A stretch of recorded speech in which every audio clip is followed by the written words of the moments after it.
안녕하십니까. 오늘 여러분들과 제7장 추심 방식에 의한 결제 방법을 공부하도록 하겠습니다. 그래서 앞서 여러분들하고 단순 송금 방식과 그 다음에 대금 상환도 방식을 공부를 하셨는데, 그러한 방법은 순환의 방식이다. 채무자가 채권자에게 돈을 지급하는 그러한 방식이고, 추심 방식 같은 경우에는 내가 다른 사람부터 돈을 받을 것이 있다면 돈을 달라라고 요구하는 그러한 방식을 추심의 방법이다 라고 말씀을 드렸는데요. 그러면 추심의 의의가 뭔지 한번 보실게요. ICC 국제상업회의소의 추심통일규칙 URC라고 하고요. 추심통일규칙에 의하면 컬렉션 추심이란 은행에 접수한 지시에 따라 인수 및 지급을 받기 위하여 또는 인수 및 지급과 상환으로 서류를 인도하기 위하여 또는 기타의 조건으로 서류를 인도하기 위하여 서류를 취급하는 것을 의미한다 라고 되어 있습니다. 그래서 URC 제2조에 규정되어 있는 내용이고요. 추심의 의의를 얘기를 하고 있습니다. 그래서 추심이란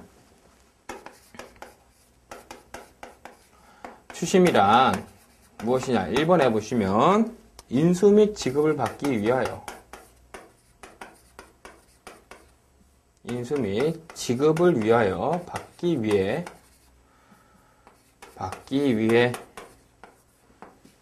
또는 인수 및 지급과 상환으로 서류를 인도하기 위해서 그 다음에 세 번째 기타 조건으로 서류를 인도하기 위해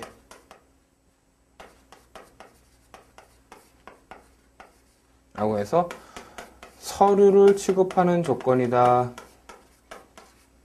서류를 취급하는 방식이다 라고 되어 있습니다. 그래서 추심이란 것은 어떤 은행에 내가 이거에 대해서 너한테 어떤 확약, 돈을 지급하겠다는 그런 확약이 있는 것이 아니라 단순히 서류를 취급하는 방식을 얘기를 합니다. 그럼 여기서 나오는 추심의 대상을 서류라고 보시면 되겠죠. 서류는 추심의 대상이다. 그러면 이 추심의 대상인 서류에는 어떤 서류들이 있는지 다음에 서류의 종류가 나오죠. 그 추심의 대상 서류. 첫 번째 나오는 것이 금융서류입니다. 요 금융서류는 무엇이냐면 그런 어떤 돈과 관련된 서류를 얘기를 하겠죠. 처음에 나온 것이 환어음. 그 다음에 나온 것이 약속어음. 그 다음에 나온 것이 수표, 그 다음에 지급영수증, 이런 것들을 금융서류라고 하고, 이번에 상업서류, 상업서류는 이러한 금융서류, 돈과 관련된 서류 이외의 서류라고 보시면 되겠어요.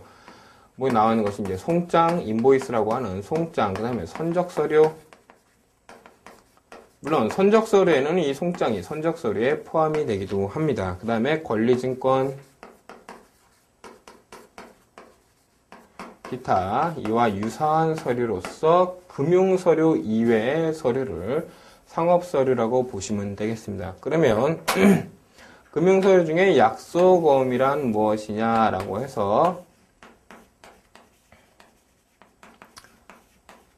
프라미서리 노트라고 합니다. 이것은 약속어음을 발행한 자가 그 약속어음을 소지인에게 약속어음의 소지인상의 일정 금액에 대해서 일정 기간 후에 대금을 지급하겠다라고 약속을 하고 있는 어음을 약속어음이라고 합니다. 그럼 환어음과는 약간의 차이가 있죠.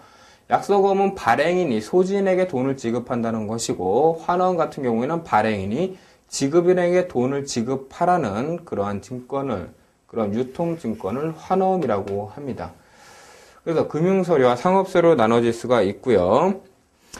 그 상업서류 밑에 보시면은 그 URC 제2조에 상업서류가 무엇인지, 금융서류가 무엇인지에 대한 정의가 나와 있는 부분입니다. 그래서 제가 말씀드린 그 부분을 얘기를 하고 있고요.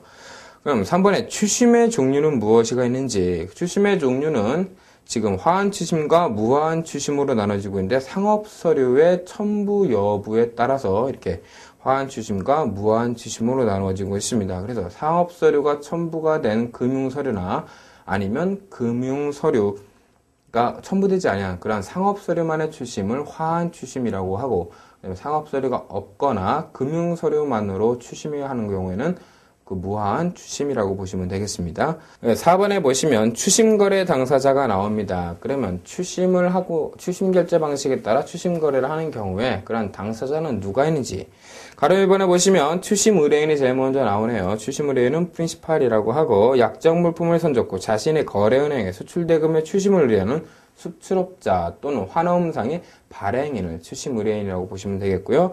바로 이번에 추심 의뢰은행이 나옵니다. 그래서 발행인 또는 수출자로부터 추심을 의뢰를 해달라고 의뢰를 받는 은행을 추심 의뢰은행, 그래서 수입국의 추심은행에 어떤 의뢰를 하는 은행이라고 해서 추심 의뢰은행이라고 합니다.